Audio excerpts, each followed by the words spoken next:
अस्सलाम वालेकुम, this is sir Mohammad Hamza here from accounting. तो आज हम स्टैंडर्ड कॉस्टिंग का नवंबर 2020 पेपर 32 में से क्वेश्चन करेंगे, and that is question 6।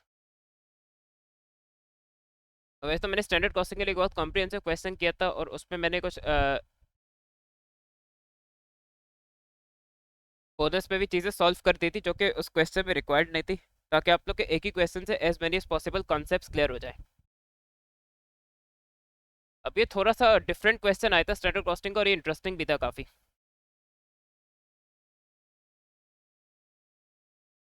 XP PLC uses a system of standard costing. It manufactures and sells one product.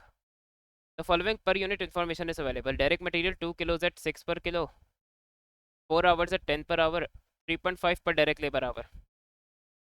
The master budget for March was based on sales of 15,000 units at a selling price of 100 per unit. Actual sales in March amounted to 14,000 units at a selling price of 10 each. So isn't it आपका budgeted और actual units पे difference है? तो it means हमें certain situations पे हमें flexible budgeting use करनी पड़ेगी. The material usage variance was favorable and the material price variance was adverse. अब यूजुअली हमें मटेरियल यूसेज और मटेरियल प्राइस वेरिएंस कैलकुलेट करने होते हैं, लेकिन यहाँ ये ऑलरेडी गिवन है, तो डेफिनेटली इसके बेस में एग्जामिनर एक्सपेक्ट करे कि हम कोई दूसरी चीज़ कैलकुलेट करें, तो उसमें कुछ कैलकुलेशंस रिवर्स में कर दी हैं। तो इसकी पहली रिक्वायरमेंट ये है कि आप लोग को स्टैंडर्ड कॉस्टिंग के फार्मूलाज और उसकी कैलकुलेशंस का अच्छे से आइडिया होना चाहिए, क्योंकि अगर उसी कैलकुलेशंस पर वेरिएंसेस के फार्मूलाज में लूप होल्स हैं तो ऑब्वियसली ये क्वेश्चन बहुत डिफिकल्ट लगेगा। Actual direct labor for the month was 53,200 hours at 10.4 per hour. The fixed overhead expenditure variance ये भी दिए हुए, ये भी हमें कैलकुलेट करने होते हैं। Fixed overhead expenditure, fix volume variance, ये हमें गिवन है यहाँ क्वेश्चन में। Calculate for the month of March the amount of direct materials used in किलोस। तो ये कह रहे हैं amount of materials used, it means examiner is talking about actual quantity. अगर ये बजटेड होता तो उसके लिए बजटेड या स्टैंडर्ड यूज करता। वो कह रहे हैं amount of material used, it means जो एक्चुअल क्वांटिटी मटेरियल की किलोज में यूज हुई है वो हमें कैलकुलेट कर दी है।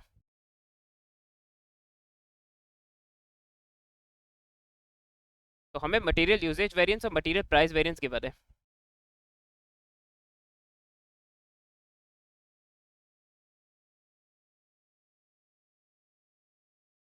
तो अगर हम मटेरियल यूजेज वेरिएंस की बात करें,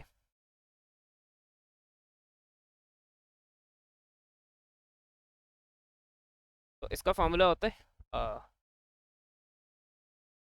standard quantity minus actual quantity into standard price. और ये जो क्वांटिटीज हैं मटेरियल्स की होती है दोनों, और ये स्टैंडर्ड प्राइस भी मटेरियल की होती है। तो पहले हम देखते हैं कि मटेरियल यूजेज के जरिए ये कैलकुलेट करना पॉसिबल है या नहीं है। अब मटेरियल यूजेज स्टैंडर्ड क्वांटिटी हम कैलकुलेट कर सकते हैं, क्योंकि हमें देखिए स्टैंडर्ड पे दिया हुआ है कि पर यूनिट कितना किलो मटेरियल यूज होना चाहिए, और अभी एक्चुअल यूनिट्स गिवन है। तो अगर हम 2 को 14,000 से कराते हैं तो हमारी स्टैंडर्ड क्वांटिटी आ जाएगी।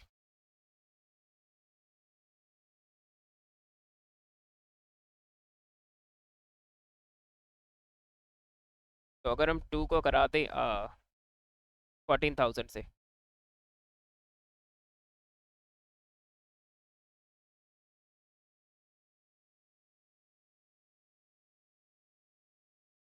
तो ये आ जाएगा 28,000 किलोस।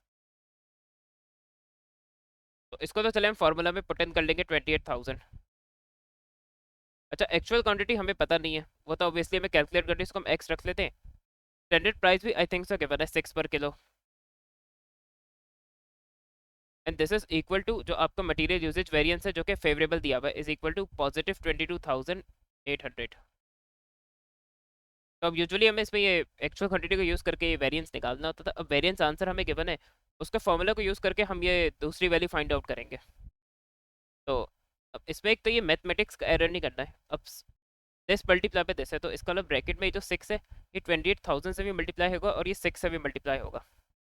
तो 6 को अगर हम 28,000 से मल्टीप्लाई करें तो दैट इज 168,000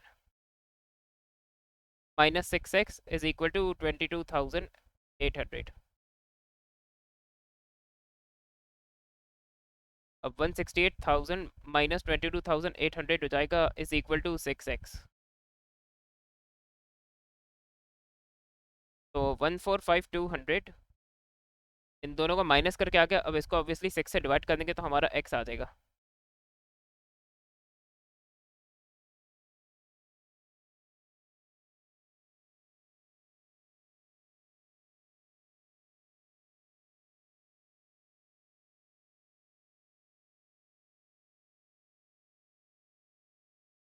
तो ये आया 24,200 किलोस। और हम इसको फार्मूला में रख के वेरीफाई भी कर सकते हैं। अब x की जगह फार्मूला में 24,200 रख ले अगर, तो उसके बाद हमारा फाइनल आंसर 22,800 आना चाहिए। तो चलिए हम इस चीज़ की भी तसल्ली कर लेते। यप, इसका मतलब भी सही। आप लोग अगर 24,200 को यहाँ रखे तो आपका आंसर 22,800 आएगा। इट मीन्स हमने सही कैलकुलेट किया। तो चले एक चीज़ से तो जान छूटी। द अमाउंट पर पेड पर किलो फॉर डायरेक्ट मटेरियल। तो इट मीन्स हमें मटेरियल की actual cost per kilo find out करनी है।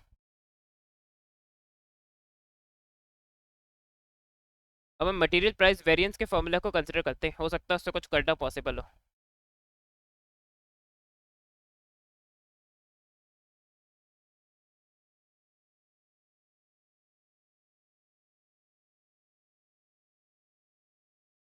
अब इसका होता है standard price minus actual price into actual quantity. तो ये मटेरियल की स्टैंडर्ड प्राइस और एक्चुअल प्राइस होती है, और ये जो एक्चुअल क्वांटिटी होती है मटेरियल की होती है, ये प्रोडक्शन या सेल्स के यूनिट्स नहीं होते। तो इस क्वेश्चन में अगर हम देखें तो हमें मटेरियल प्राइस वेरिएंस गिवन है जो कि 36,300 एडवर्ड्स है। इट मीन्स उसको आंसर में नेगेटिव में देंगे minus 36,300 is equal to standard price material की मुझे पता है दैट इज 6। एक्चुअल प्राइस मुझे मटेरियल की नहीं पता जो हमें निकालनी है। मटेरियल की एक्चुअल क्वांटिटी हमने प्रीवियस पार्ट में कैलकुलेट कर ली विच इज 24,200। तो इक्वेशन थोड़ा केयरफुली सॉल्व कीजिएगा। अभी 24,200 6 से भी मल्टीप्लाई होगा, और ये 24,200 एक्स या एपी से मल्टीप्लाई होगा। तो दैट इज 145,200 माइनस 24,200 एपी। अब ऑब्वियसली इक्वेशन में we try best to make the subject positive, तब यहाँ 24,200 एपी को ले आएंगे इक्वल टू 145,200 माइनस प्लस 36,300, क्योंकि वहीं नेगेटिव में तो यहाँ के प्लस में चेंज हो जाएगा।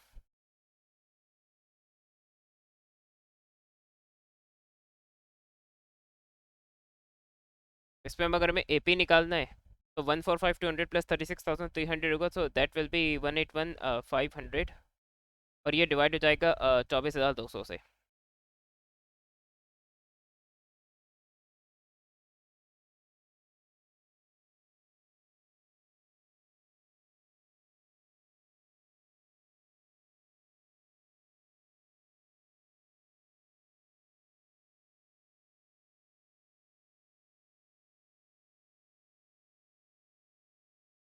और इस 7.5 हम इस एक फार्मूला में रख के भी देख सकते हैं। उसके बाद हमारा आंसर माइनस 36,300 आना चाहिए। तो हम इस चीज़ की भी वेरिफिकेशन कर लेते हैं। 6 माइनस 7.5 इंटू 24,200, तो वहाँ 36,300 आ रहा है। इसका मतलब मैंने ये सही कैलकुलेट किया। अब लेबर रेट और labour efficiency variance as usual आपको निकालना है। ये मैंने प्रीवियस वीडियो में भी निकाल के दिखाया था, यहाँ भी चले कर ही देता हूँ।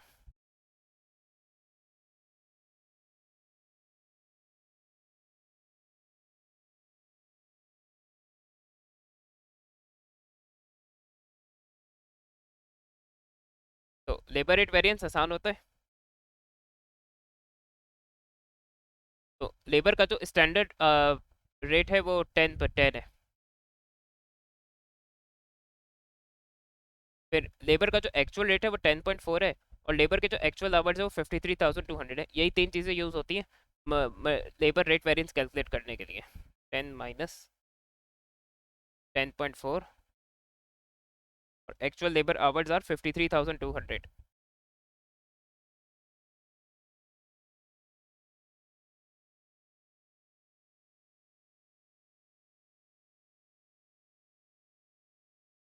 तो 2180 एडवर्ड्स का लेबर एफिशिएंसी वेरिएंस भी देख लेते। अब इसके लिए मैं स्टैंडर्ड आवर्स निकाल देता हूँ चले आपको। अब लेबर एफिशिएंसी वेरिएंस के लिए स्टैंडर्ड आवर्स फ्लेक्सिंग से निकालने पड़ते हैं, मैंने लास्ट वीडियो पे भी डिस्कस किया था। तो आपको स्टैंडर्ड में दिया हुआ है कि स्टैंडर्ड डेटा में दिया हुआ है कि एक यूनिट में कितने आवर्स यूज़ होते हैं, 4 आवर्स, उसको हम एक्चुअल यूनिट से करवा देंगे, तो स्टैंडर्ड आवर्स आ जाएंगे फ्लेक्सिंग से।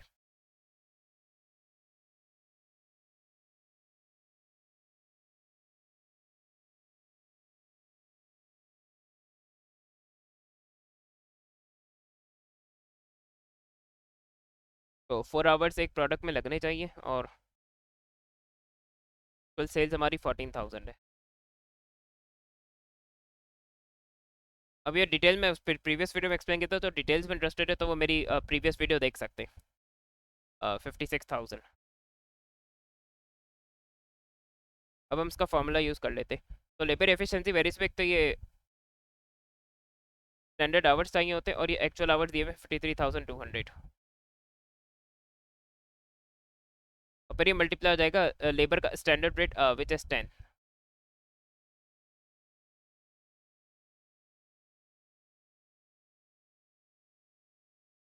तो ये 28,000 फेवरेबल है।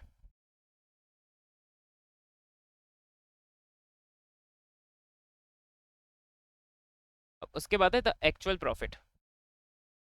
तो एक्चुअल प्रॉफिट में एक्चुअल रेवेन्यूज और एक्चुअल कॉस्ट होगी सिंपल। अगर एक्चुअल रेवेन्यू निकालना है तो 14,000 इंटू 104 हो जाएगा, तो एक्चुअल रेवेन्यू आ जाएगा।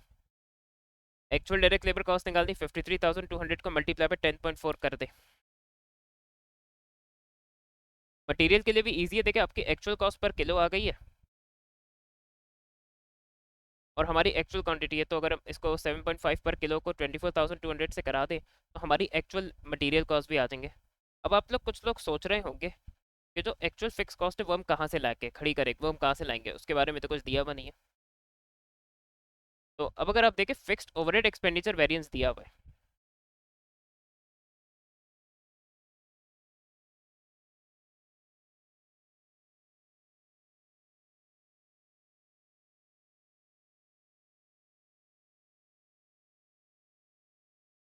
तो जो फिक्स्ड ओवरहेड एक्सपेंडिचर वेरिएंस है उसका फॉर्मूला होता है budgeted overheads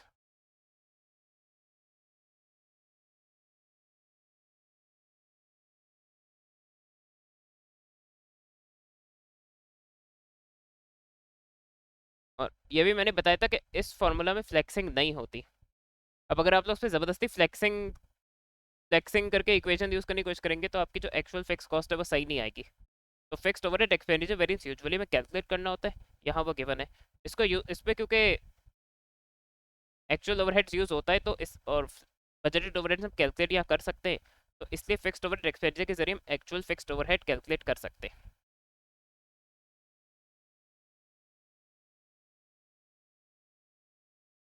okay so let's do it. अब फिक्स्ड ओवरहेड्स है डायरेक्ट लेबर आवर के हिसाब से, तो ऑब्वियसली फिर ये जो इस फिक्स कॉस्ट का ओवरहेड एब्जॉर्प्शन रेट है ये स्टैंडर्ड आवर्स पे अप्लाई होगा।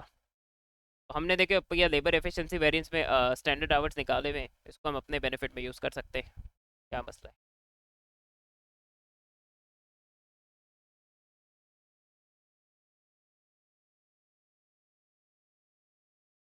चले हम चले आसान काम कर लेते हैं। एक्चुअल मटेरियल कॉस्ट निकाल लेते हैं, जो कि सिंपली आपका 7.5 मल्टीप्लाई हो जाएगा 24,200।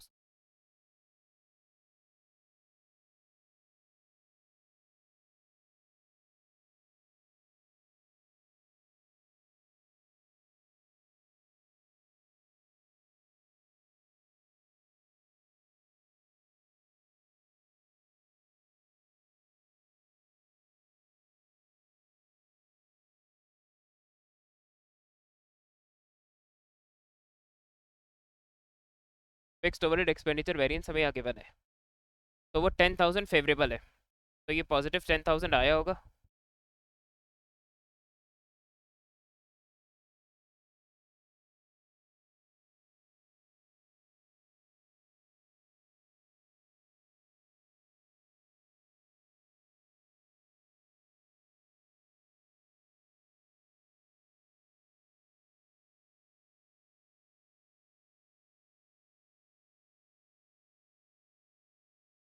फिक्स्ड ओवर एक्सपेंडिचर का आपको फेवरेबल आंसर दिया हुआ है, इसका आंसर पॉजिटिव है 10,000।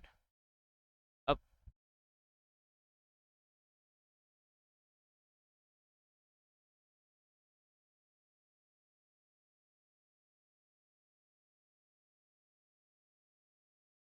बजटेड फिक्स कॉस्ट हम निकाल लेते, तो हमारी ये जो फिक्स कॉस्ट का रेट पर आवर है वो 3.5 गिवन है, और हमारे पास स्टैंडर्ड आवर्स भी है, क्योंकि हमें इसमें फ्लेक्स निकालनी होती है।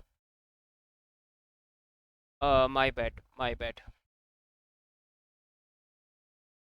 हमें एक्चुअली इसमें फ्लेक्सिंग नहीं करनी है, ये बाय फ्लेक्सिंग नहीं, हाँ, तो इसमें हमें जो 3.5 को जिन लेबर आवर से मल्टीप्लाई करेंगे वो इन बजटेड यूनिट्स पे ही बेस्ड होंगे। तो 3.5 का हम मल्टीप्लाई कराएंगे, इसको हम यूज़ नहीं करेंगे, हाँ माय बैड। 3.5 को हम मल्टीप्लाई कराएंगे, एक तो बजटेड आवर्स निकालने पड़ेंगे भाई।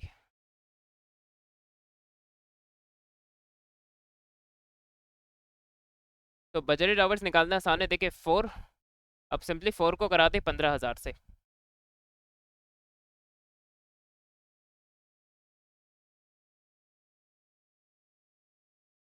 तो ये हो जाएगा 60,000 आवर्स।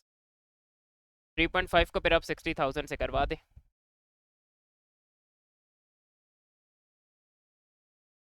तो ये हमारी बजटेड फिक्स कॉस्ट आ गई 210,000। तो इस वेरिएंस को निकालने के लिए हमने बजटेड फिक्स कॉस्ट में से एक्चुअल माइनस की होगी। अब हमें एक्चुअल चाहिए, तो 210,000 माइनस 10,000 हो जाएगा,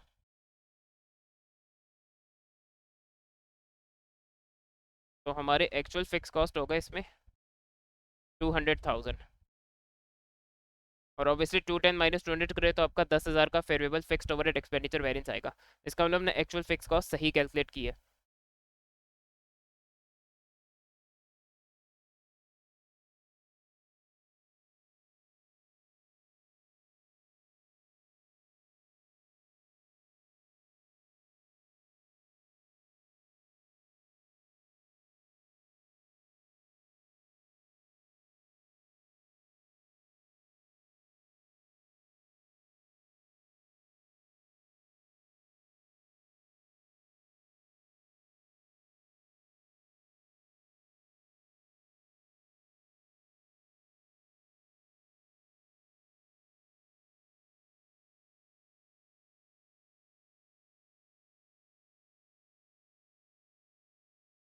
तो ये हम इसका कर रहे हैं ए का पार्ट 5, तो ये रेवेन्यू से स्टार्ट होगा।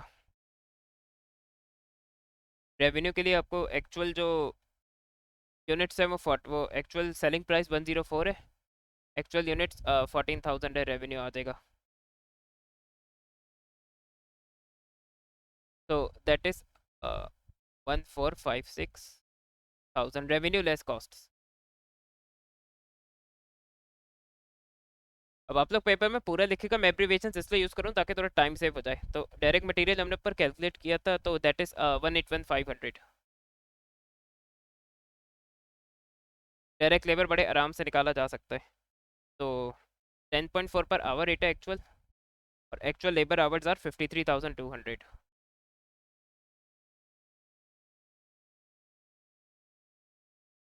तो 553,280। एक्चुअल फिक्स कॉस्ट हमने यहाँ निकाल ली थी 200,000, तो 181,500 प्लस 553,280 प्लस 200,000, तो that is 934,780।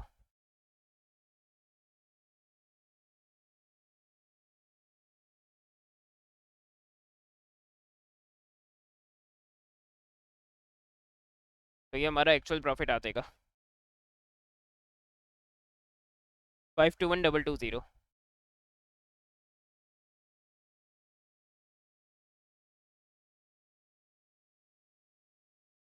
Now the statement, prepare statement reconciling the profit of 476,000।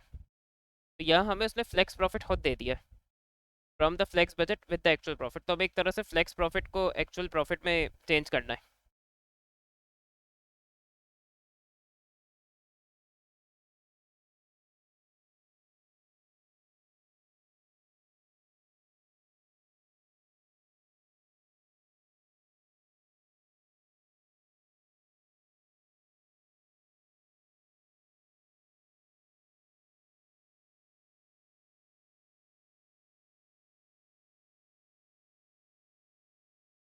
इसके देखिए दो मेन रूल्स है, क्योंकि इसमें रिकंसिलिएशन में ये करना है कि जो फ्लेक्स प्रॉफिट है उसको एक्चुअल प्रॉफिट में चेंज करना है।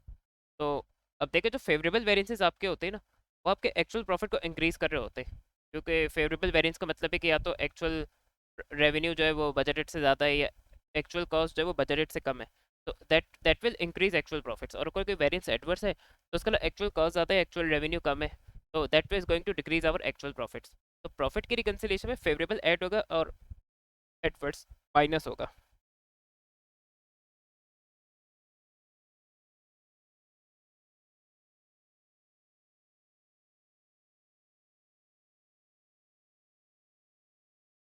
और फिर जो हमारा रिकंसिलिएशन से आंसर आएगा वो इससे मैच करना चाहिए, otherwise there is a mistake.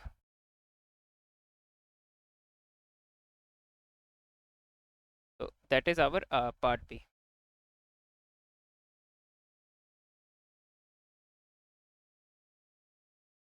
तो आवर फ्लेक्स प्रॉफिट इज 476,000।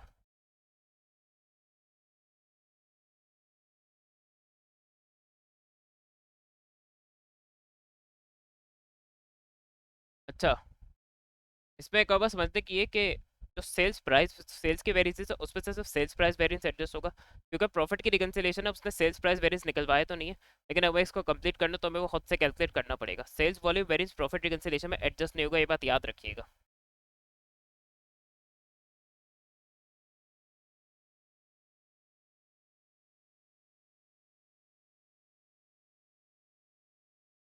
तो यहाँ आगे पीछे जगह बहुत है, हम सेल्स प्राइस वेरिएंस निकाल सकते हैं। कि मैंने लास्ट क्वेश्चन में कैलकुलेट करके दिखाया था। एक्चुअल सेलिंग प्राइस हमें गिवन है इस पे 104, हमें इस पे बजटेड सेलिंग प्राइस भी गिवन है 100, और हमें एक्चुअल सेल्स की यूनिट्स गिवन है विच इज 14,000। तो हमारा सेल्स प्राइस वेरिएंस आ जाएगा।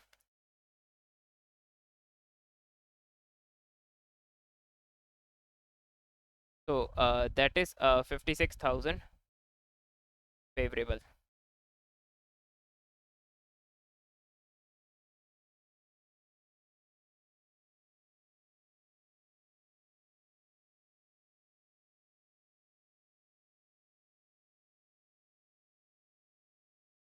हम इसको रिकंसिलिएशन को स्टार्ट करते हैं। तो मैंने लेबर रेट वेरिएंस कैलकुलेट किया था, अब मैं एब्रीविएशन लिख, आप लोग पेपर में पूरा लिखिएगा। वैसे रिकंसिलिएशन में आप लोग से वेरिएंसेस को प्लस माइनस करा सकते हैं, कुछ ना भी लिखे तो कोई इतना इशू नहीं होगा। जो एडवर्स वेरिएंस है वो माइनस होगा 21280। लेबर एफिशिएंसी वेरिएंस फेवरेबल है तो वो ऐड होगा। फिर आपका सेल्स प्राइस वेरिएंस फेवरेबल है वो भी ऐड होगा। कुछ वेरिएंसेस हमें यही गिवन है, हम उनको डायरेक्टली यूज़ कर सकते हैं टू आवर बेनिफिट। तो मटेरियल यूसेज है वो फेवरेबल है 22,800।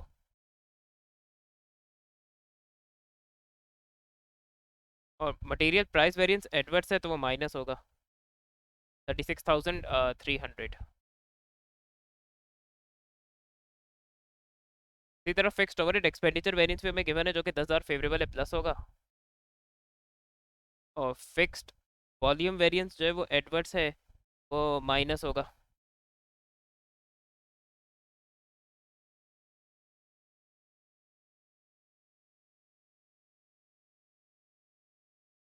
तो आई होप सो उतनी जहमत के बाद जो है प्रॉफिट मैच करे। 476,000 minus 21280 plus 28,000 plus 56,000 plus 22,800 minus 36,300 plus 10,000 minus 14,000। तो ये अब मैच कर रहा है 521,220। तो जो ऊपर एक्चुअल प्रॉफिट आया था वो यहाँ रिकंसिलिएशन से भी आ रहा है, तो उसमें हमें करना यही होता है कि इसको हम एक्चुअल में चेंज करते हैं। तो अगर आपके ये एक्चुअल प्रॉफिट गिवन या कैलकुलेटेड से मैच करता है तो इसका मतलब आप लोगों ने क्वेश्चन सही, हमने ये क्वेश्चन सही सॉल्व किया है। तो इस क्वेश्चन पे वीडियो करने का मेन पर्पस ये था कि अगर रिवर्स में वो आपसे कैलकुलेशंस करा ले कि सर्टेन वेरिएंसेस गिवन है और उसके बेसिस में आपको कोई दूसरी वैल्यूज कैलकुलेट करनी पड़े तो कैसे करना है। तो ऑब्वियसली आपको मैथमेटिक्स थोड़ी सी यूज़ करनी है और रिवर्स में चलना है। और एग्जाम्स में यूजुअली ये होता है कि जब उसमें नॉर्मल ऑर्डर में नॉर्मली चीज़ आए तो स्टूडेंट्स कर लेते हैं, लेकिन अगर वो रिवर्स में ज़्यादा घुमा फिरा के दे तो स्टूडेंट्स को प्रॉब्लम होती है।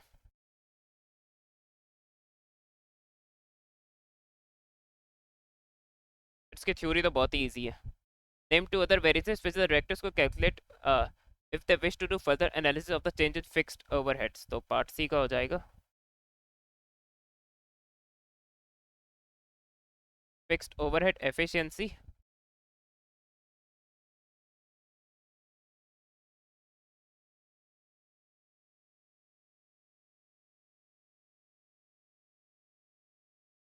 Fixed overhead capacity.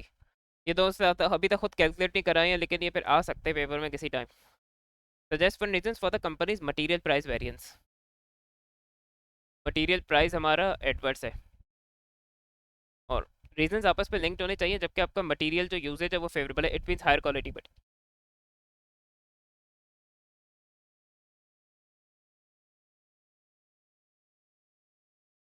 Higher quality material.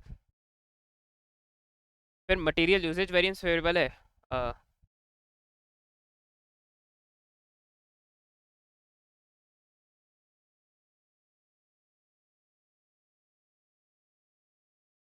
अगर अच्छा मटेरियल होगा तो वो प्रोडक्शन में वेस्ट भी कम होगा। तो आई होप सो आप लोग को ये फर्दर स्टैंडर्ड कॉस्टिंग के कॉन्सेप्ट्स क्लियर हुए होंगे। अल्लाह हाफिज़।